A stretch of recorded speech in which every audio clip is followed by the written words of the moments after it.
ہندوستان اسرائیل کے ساتھ مل کر راجستھان کی سرحد پر حملہ کرنا چاہتا تھا، جس کا توڑ بروقت انٹیلیجنس کے ذریعے ممکن ہوا اور پاکستان نے دنیا کو آگاہ کر کے انڈیا کو ان ارادوں سے باز رہنے کا اشارہ دیا، جس کے باعث یہ خطرہ ٹل گیا۔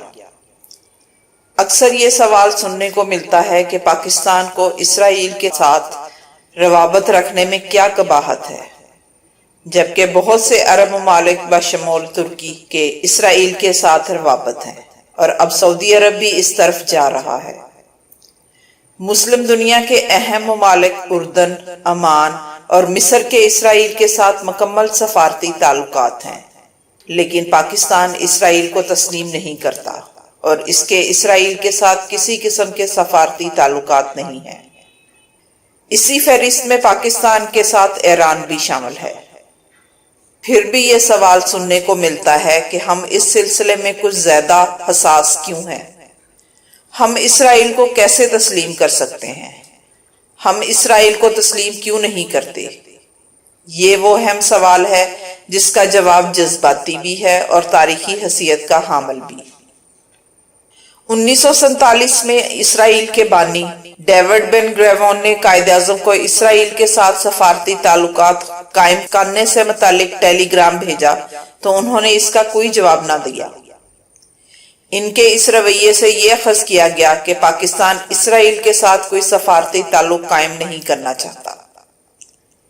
یاد رہے کہ اسرائیل بھی پاکستان کی طرح مذہبی بنیادوں پر وجود میں آیا اور دنیا کی پہلی یہودی ریاست کے نام سے جانا جاتا ہے۔ سچ تو یہ ہے کہ اسرائیل پاکستان کو بطور اسرائیل کے لیے بڑا خطرہ تصور کرتا ہے۔ یہی وجہ ہے کہ پاکستان کے نیوکلیر بم کو اسلامی بم کے نام سے اسرائیل ہی نے موسوم کیا، اور یہ بھی ایک حقیقت ہے کہ فلسطین پر قبضے اور فلسطینیوں کے حوالے سے پاکستان کے خصوصی جذبات ہیں، جن کا خیال پاکستان کی ہر حکومت نے ہمیشہ رکھا ہے۔ اسرائیل کے وزیر خارجہ کہہ چکے ہیں کہ ایران کے برعکس اب افغانستان اور پاکستان اسرائیل کے لیے سب سے بڑا خطرہ ہے۔ اگرچہ ایران کی صورت میں اسرائیل کے لیے ایک ممکنہ جوہری خطرہ موجود ہے، لیکن پاکستان اور افغانستان نہ صرف اسرائیل بلکہ عالمی نظام کے لیے ایک خطرہ ہیں۔ انہوں نے کہا کہ پاکستان ایک غیر مستحکم جوہری طاقت ہے، جبکہ افغانستان کو طالبان کے ممکنہ قبضے کا سامنا ہے۔ رابرٹ فسک اپنی مشہور زمانہ کتاب تہذیبوں کی عالمی جنگ میں تحریر کرتے ہیں کہ پاکستان اسرائیل سے مختلف ادوار میں اسلحے کی خریداری کرتا رہا ہے۔ پاکستان کے سابق وزیر خارجہ خورشید محمود قصوری اپنی کتاب میں پاکستان ہندوستان تناؤ کے پس منظر میں اسرائیلی وزیر خارجہ سے استنبول میں ہونے والی خفیہ ملاقات کے بارے میں تحریر کرتے ہیں کہ اسرائیل پاکستان کی جدید میزائلوں کی رینج سے خائف تھا۔ برادر اسلامی ملک ترکی نے بھانپا اور خفیہ ملاقات کے لیے اسرائیل اور پاکستان کے لیے موقع اور جگہ فراہم کی۔ استنبول میں اسرائیل اور پاکستانی وزرائے خارجہ کی ملاقات کا انتظام ترکی کی حکومت نے کیا تھا۔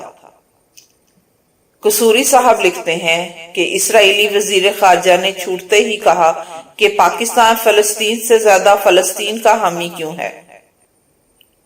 وہ اپنی کتاب میں مزید تحریر کرتے ہیں کہ جنرل ضیاء الحق کے دور میں مجاہدین کے استعداد بڑھانے کے لیے CIA کی مدد سے پاکستان اور اسرائیل کے مابین انٹیلیجنس تعاون قائم رہا۔ ایران عراق جنگ کے دوران 1980 سے 83 تک ایران اسرائیل سے ہتھیار بھی خریدتا رہا ہے۔ دنیا میں یہ دو طاقتیں اسرائیل اور امریکہ ہمیشہ دنیا کو آپس میں لڑا کر اپنا ناکارہ اسلحہ بیچنے میں مصروف رہتی ہیں۔ جس طرح آج کل بھارت اسرائیل سے جتنا ناکارہ اسلحہ جو فلسطین اور شام میں استعمال ہوتا رہا ہے خریدنے میں مصروف ہے۔